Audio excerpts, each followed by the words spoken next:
Sur le visage fermé de Louise Zoukep, des larmes difficiles à retenir.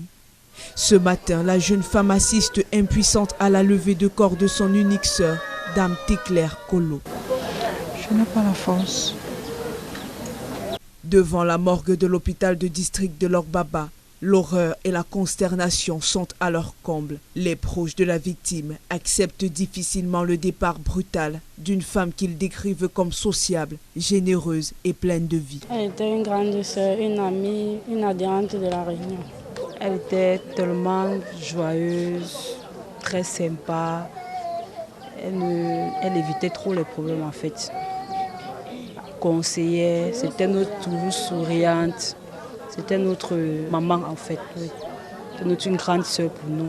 C'était une femme, une mère un peu timide. Une femme de paix, une femme calme, une femme posée, une femme travailleuse, laborieuse. La mère de 3 enfants a été mortellement frappée à la tête à l'aide d'une machette par son ex-compagnon au quartier CCC. Dieu lui avait donné la vie. Un homme la lui a arrachée de la manière la plus horrible qui soit. Elle n'était pas bien dans le foyer. La raison pour laquelle elle quittait le foyer, elle ne donnait plus. Elle était venue nous dire qu'elle a trop supporté. C'était mieux qu'elle parte. C'était mieux qu'elle quitte. Parce que si elle ne quittait pas, ça devait prendre sa tête. Ça fait 20 ans cette année qu'ils sont ensemble. Et ils se sont mariés, ça fait quelques années. Donc quand je dis quelques années, moins de 2 ans, comme ça. C'est là où la violence s'est accélérée. Derrière ce drame, 3 enfants, 19, 7 et 2 ans, marqués à jamais par la disparition brutale de leur génitrice. Plus difficile encore, même quand on va l'enterrer, c'est les enfants, les orphelins. Ils étaient 3, son frère aîné est décédé, ça fait quelques mois.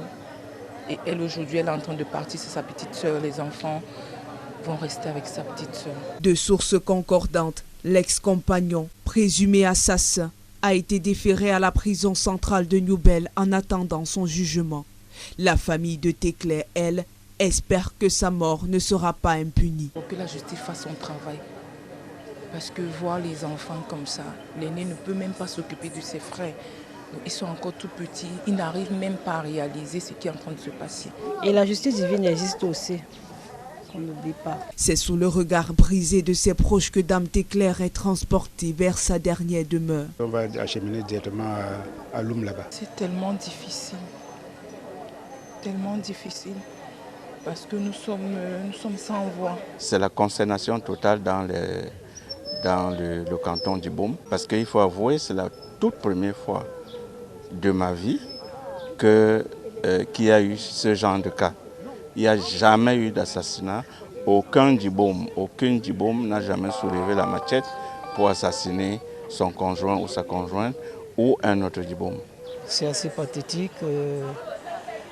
Je ne sais pas comment commencer. Aux femmes, quand ça ne va pas, de partir, de dénoncer les féminicides, les violences conjugales. Un drame de trop, mais surtout une alerte sur la nécessité de dénoncer les violences conjugales.